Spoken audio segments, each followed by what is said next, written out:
Hi everybody, Sophia here. As you know, Valentine's Day is only a couple days away, and in my opinion, there are a few things that are better than snuggling up with your sweetie, whether your sweetie is a real flesh and blood person or just a pint of your favorite Haagen-Dazs, depending on where you are in your love life, and watching a good movie. So today I'm going to present a list of 5 films that serve as an alternative to 50 Shades Darker. That's right, the sequel to the really crappy movie is now in theaters and based on the crappy books. And as you've probably seen, or if you haven't, good on you for not paying attention.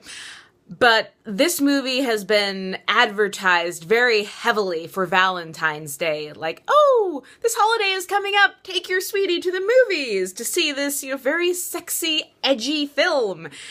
And for those of you that like the movies and the books, you don't need this list. You already know that you're going to go see it. So, go with God, have a good time. For the rest of us, maybe you're thinking, oh gosh, it would be nice to go to a movie. That would be a fun treat, but you don't know what to go see, or maybe you don't have a lot of money in the bank right now to be going to the movies. The films that I'm going to present are already out. You can stream them, you can rent them, you can probably borrow a DVD or Blu-ray from your local library. So these are just some good alternatives that I feel actually have romance, they have a good plot. I could go on and on about how much I don't like 50 Shades of Grey, because again, it's presented as this very sensual, erotic, boudoir romance that is supposed to be so titillating. And really, in my opinion, 50 Shades of Grey is like that hot couple that we all know. Maybe like they're your friends or friends of friends, but they're that one couple that that everyone around them, like all their friends and family are like, why don't you guys just break up? I mean, you really don't have anything in common. What's all the drama about? Why don't you just, stop seeing each other? But that couple is like, you don't understand how deep and complex and eternal our love is. You just don't know. Okay, whatever, you boring, crazy-ass kids. So, anyway, as something else to do on the special holiday that is Valentine's Day, I hope you will consider these films. They're not in any specific order, they're just 5 films that have romance in them or a love story that I think are fun to watch, and I hope that you do too. You might have even seen some of them, but it never hurts to revisit your favorites, especially if you're with someone who maybe hasn't seen them before. You can always introduce them to that cinematic world. So without further ado, let's get started. The first movie that I think is a wonderful movie to watch Valentine's Day, any day really, is Ever After, A Cinderella Story. This film came out in 1998.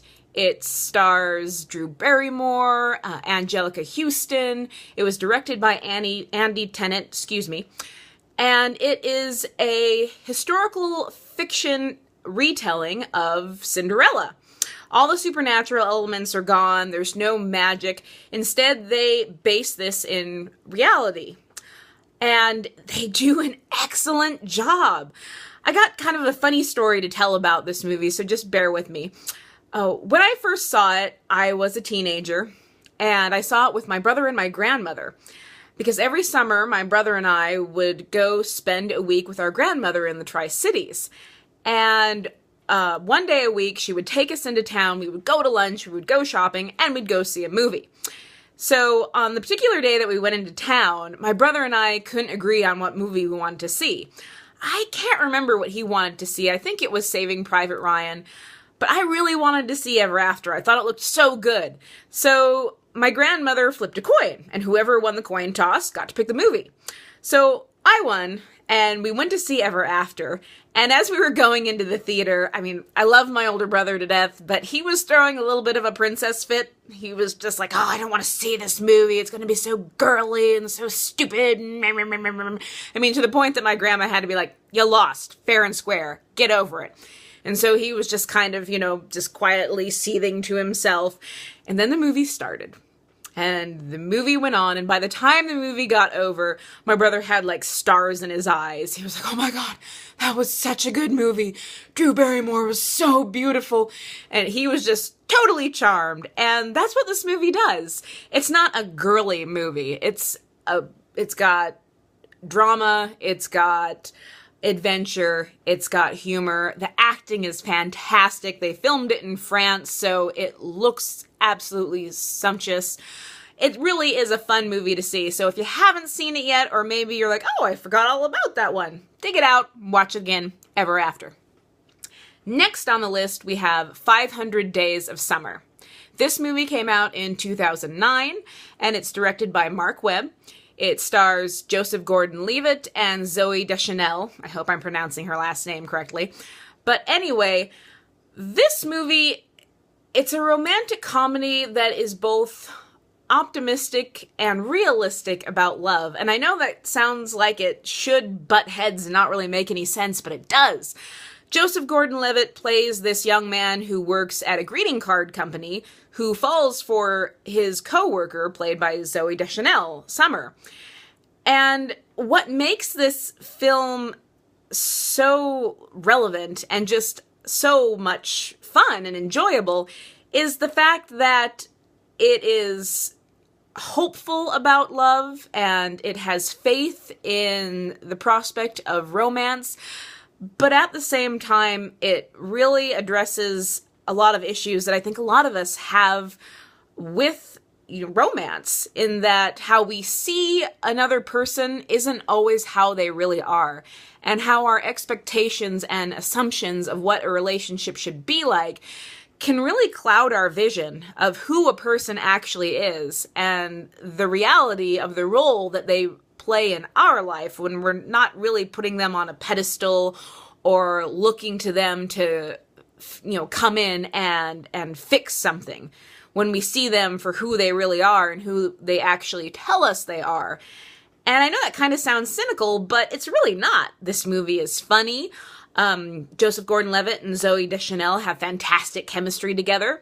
And again, I want to point out the cinematography. This movie was shot in LA, and I know a lot of times now in modern cinema, LA is portrayed in that kind of, the seedy dark side of glamour. But here, the cinematography is beautiful, and Los Angeles looks fantastic. It actually looks like a place where you would film a romantic movie and where two people would fall in love. So if you get the chance, check out 500 Days of Summer. Next, we have, I know this really isn't considered a romance movie, but it's one of my favorites. It's a really enjoyable film, The Fifth Element. This movie also came out in 1997, I think it was. Correct me if I'm wrong.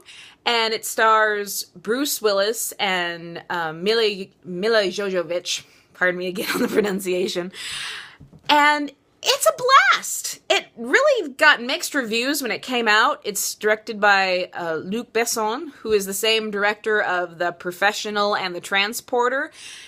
And critics didn't really know what to make of it, but I really, really like it because when he made it, Luc Besson decided that he didn't want to show, the usual fare that we're used to when it comes to sci-fi movies set in the far-off, distant future.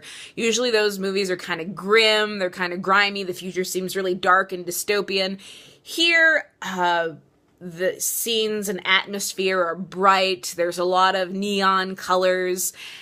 And the performances are fun too. Bruce Willis kind of harkens back to his, his Die Hard days. Back when Die Hard was still good, before we were dying hard. Like, what are we now? Like, we're dying hard the 7th time. I mean, really, is the guy dead yet? But no, he does a fine job here. Mila Jovovich is, well,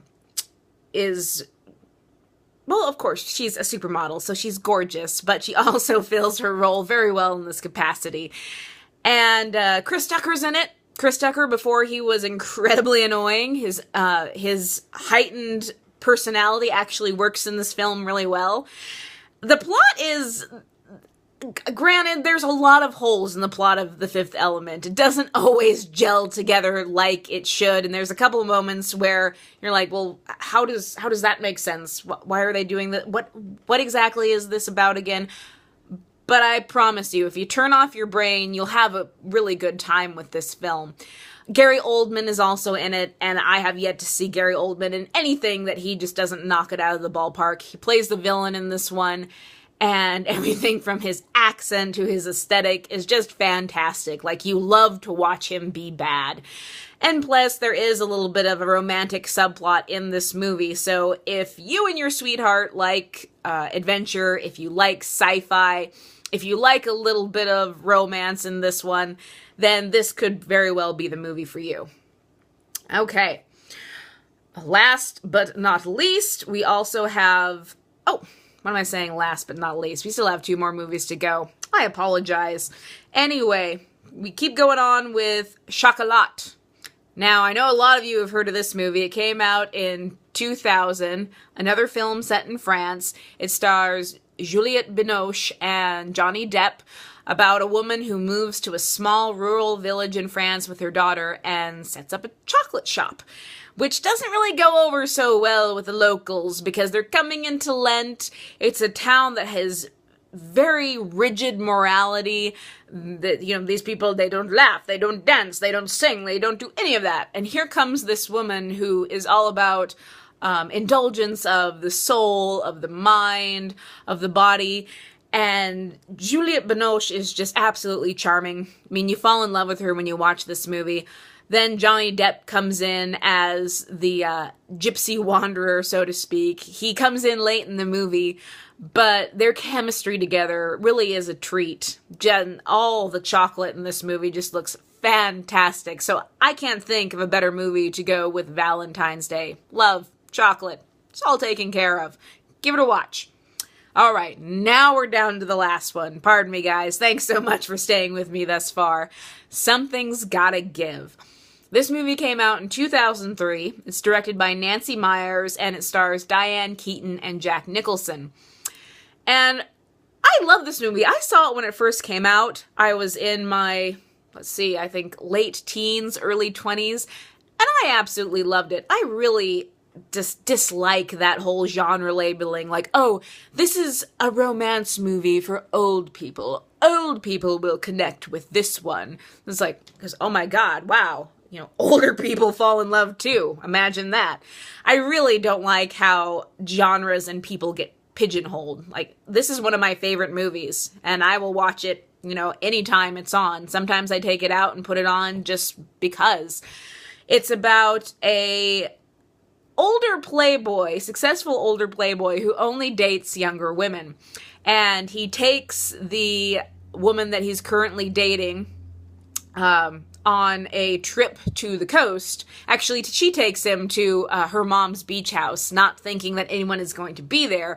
But of course, someone is there. Her mom, Diane Keaton, shows up with her sister, played by Frances McCormick, and she and Jack Nicholson don't like each other from the start. There's that friction. She hates the fact that who she believes to be this skeezy older guy is dating her daughter. He thinks that she's stuck up and too frigid.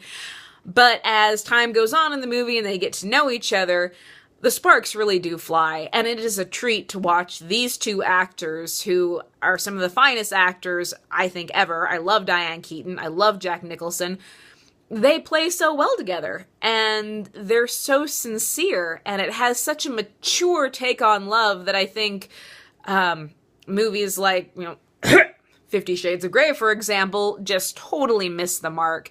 So there's a lot of heart there, there's a lot of humor. It just really is a really pleasant, funny movie. And if you haven't seen it, I hope you give it a try. If you have seen it, take it out, rewatch it. You won't regret it.